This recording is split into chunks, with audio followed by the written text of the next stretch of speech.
E aí, galera do 7º ano, vamos lá. Nós vamos começar o capítulo 5. Então, todo mundo com o livro aí em mãos. Caneta, marca-texto, lápis, ok? Pra gente fazer mais anotações aí. A gente começa o capítulo 5, Comércio e as cidades renascem. Então, a gente tá falando de uma transformação que vai acontecer aqui no finalzinho da Idade Média, certo? Olha só, o que eu quero que vocês façam. Toda vez que vocês assistirem o meu vídeo da aula, do conteúdo, vocês vão fazer um mapa mental. Todo mundo sabe fazer um mapa mental. Então, vocês vão fazer um mapa mental do conteúdo. Se quiserem, podem marcar a escola no Instagram e o meu também, que é o profissional. Eu vou deixar bem aqui para quem quiser marcar. Alguns alunos já estão me marcando lá e eu tô repostando e a escola também tá repostando. Então, seria legal para vocês, pra gente ter uma interação maior, beleza? Lembrando que qualquer dúvida, deixe nos comentários aí. Mas é bem tranquilo, tá bom? Esse conteúdo é bem tranquilinho. Enfim, vamos lá. A gente começa na página 86. Aí, quando eu falo em final da Idade Média, eu estou falando sobre uma transformação. Estamos falando sobre a utilização em frequência maior de moedas, tá? A gente sai daquele contexto do escambo, da troca, e aí a gente está falando de moeda. Por quê? Porque o comércio ele vai literalmente renascer. Nós vamos ter o surgimento de uma classe social denominada burguesia. Então, a burguesia, ela vai ser a grande elite, vamos dizer assim, que vai se destacar para os períodos posteriores da história, tá? Então, vamos começar aqui. Lembrando que quando a gente estudou história antiga, Grécia e Roma, por exemplo, a gente viu uma parada chamada do Mar Mediterrâneo. O Mar Mediterrâneo é uma rota comercial. Como nós vimos no capítulo anterior, ela vai ser um motivo também de disputa para as cruzadas que acontecem. Então, se atentem a isso, tá? O que eu quero que vocês façam? Vocês vão marcar aí o terceiro parágrafo, tá? Quando eu estiver olhando para baixo, é porque eu estou olhando para o livro, tá bom? Lembrando, página 86. Então, vocês vão marcar o terceiro parágrafo, que começa assim, ó. A diminuição das guerras devido às invasões também. Vocês vão escrever contexto. O que acontece? Com a baixa Idade Média, a gente tem o fim do feudalismo, porque a gente vai sair do descentralizado, lembra? Poder descentralizado para o poder concentrado na mão de uma única pessoa. Então, nós vamos ter diminuição das guerras, nós vamos ter aí um aumento significativo da população. Isso também vai ser em decorrência porque nós estamos falando, a gente vai estudar também a peste negra, que no final da Baixa Idade Média também vai ser uma diminuição. Mas as guerras, de certa forma, diminuíram o número de pessoas que, enfim, estavam morrendo. Por exemplo, a Guerra dos 100 Anos, entendeu? Então, nós vamos ter um aumento gradativo populacional. Se temos um aumento gradativo populacional, obviamente vamos ter mais pessoas trabalhando. E a gente vai entender como é que isso vai acontecer, tá?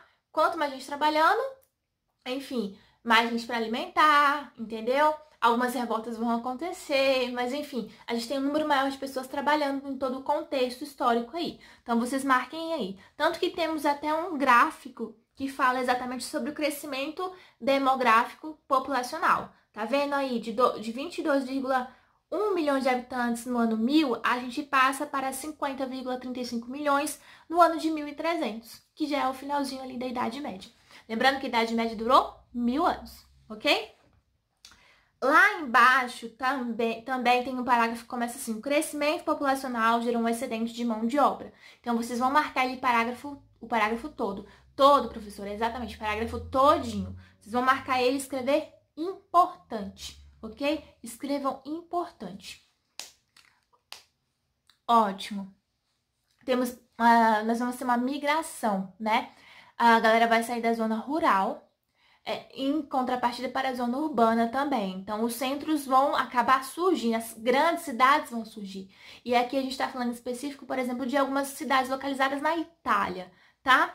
Página 87, tá lá, ó, primeiro tá escrito assim: o crescimento das rotas comerciais. A gente tá falando aí, ó, primeiro parágrafo. Além do comércio local de produtos comuns, havia comercialização. Vocês vão marcar todo esse parágrafo e escrever controle, ok? Controle. Aí nós temos algumas cidades que eu tava falando, que é na Península Itálica, que vão ser os centros comerciais mais disputados, mais conhecidos, que é Gênova e Veneza, tá?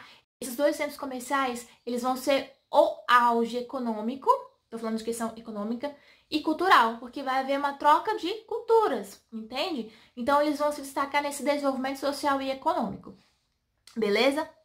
Olha aí, tá vendo o mapinha abaixo? Esse mapinha abaixo, ele traz exatamente as duas cidades como centros comerciais, Gênova e Veneza. E aí a gente tem o mar Mediterrâneo, que é o mar mais disputado de toda a história, se a gente for pensar, beleza? Tá vendo aí, ó, principais feiras, o de vermelhinho aí, principais feiras, centros bancários, a gente tem o surgimento das feiras também. As feiras medievais, elas vão ser o surgimento lá das cruzadas, mas elas se fortalecem também aqui para troca de produtos, para compra de produtos de relíquias, porque os cavaleiros, enfim, eles furtavam, na verdade, alguns objetos históricos importantes, sagrados, e traziam para essas feiras e as pessoas compravam, enfim, a um número muito alto. Então, a gente tem uma rotatividade muito grande na questão econômica, beleza?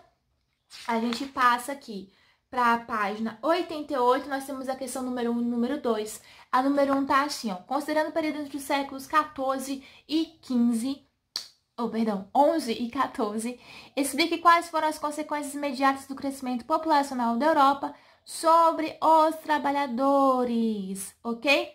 Então, olha só, quando a gente fala sobre a questão dos trabalhadores, a gente tem que entender que nós vamos ter uma diversificação muito maior na área de trabalho. Então, essa galera que era acostumada a ficar só na zona rural, vai para a zona urbana, vai exercer outros tipos de atividades. E se antes eles eram camponeses, agora eles vão se tornar artesãos, comerciantes. Então, eles têm outro tipo de ofício, o que vai possibilitar uma transformação e uma mudança. Então, coloquem a resposta de vocês de acordo com a questão da mudança, da transformação de trabalhos, tá? Se o cara era camponês, agora ele vai se tornar um comerciante, um artesão, uma pessoa mais importante. A questão 2 é bem tranquilinha, que tá pedindo pra gente retornar para o mapa e observar. Porque ele comprova que Gênova e Veneza eram importantes centros do comércio. O que eu falei? Porque nós estamos falando sobre a questão da localização geográfica, porque ali perto do mar Mediterrâneo, que é uma rota exatamente comercial, né, favorável. A gente está falando sobre uma localidade que é perto das feiras medievais, dos bancos, enfim, ali tem um centro comercial muito propício. Então, eles se destacam nesse aspecto, beleza? Não se esqueçam disso aí. Então, tentem formular a resposta de vocês nesse sentido, beleza? Lá embaixo, ó, na página ainda 88, nós estamos ainda na página 88. Vocês vão nas rotas de comércio em expansão, que é o penúltimo parágrafo, vocês vão marcar ele todinho, que tá aí até em negrito Renascimento Comercial, marca ele todo e escrevam transformação, beleza? Pode escrever transformação aí. E aí a gente parte para a página 89, temos uma imagem ali em cima, certo? Todo mundo acompanhando. E tá assim a questão 3. Explique por que os historiadores deram o nome do Renascimento Comercial a essas transformações observadas durante a Idade Média. Quando a gente fala sobre renascimento comercial, é porque é o fim do feudalismo, praticamente, tá? A gente tem outro tipo de economia, tem outro tipo de política, que é o poder centralizado que eu tava falando para vocês. Então, a gente tava falando de uma ideia que existia, as atividades agrícolas, aqui a gente está passando a exercer atividades econômicas de fato, mercantilistas, que a gente vai estudar, tá? Então, formulem a ideia que vai haver uma transformação da agricultura para centros comerciais, centros urbanos, nesse sentido. Tranquilo? Professora, tá muito rápido. Vai, volta o vídeo, dá pause, vai fazendo no seu tempo. Não tem pressa, né? Ninguém tem pressa aqui. Beleza?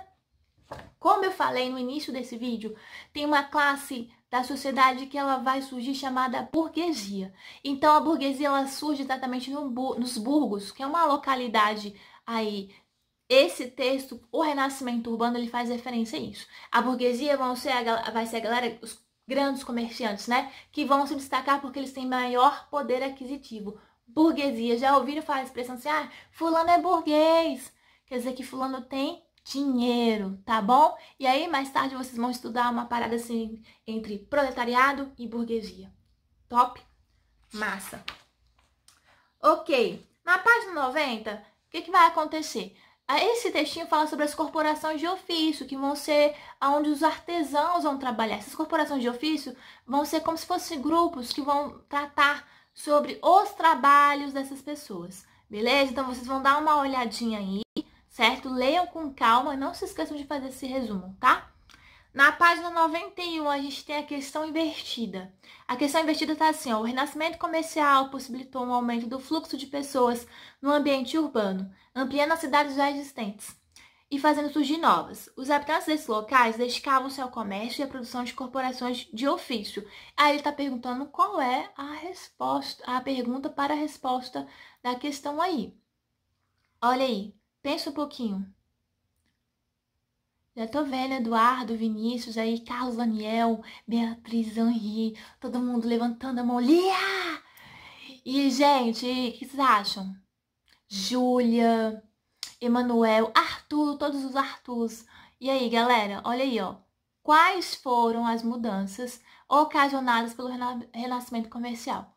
Quais foram as mudanças ocasionadas pelo renascimento comercial? Essa é a pergunta, tá bom? Ótimo. Muito bom. E aí, vocês vão fazer a página 92 até a página 94, bem tranquilinho, sem esquecer de fazer o mapa mental sobre esse assunto. Professora, qual a palavra-chave do mapa mental? Vocês vão escrever assim, ó, renascimento comercial é a palavra-chave do meu mapa mental. E eu quero todo mundo tirando foto, postando, sim, deixando bem bonito esse caderno, tá? Quando a gente voltar, eu vou dar vista em tudo. Beleza? Então é isso.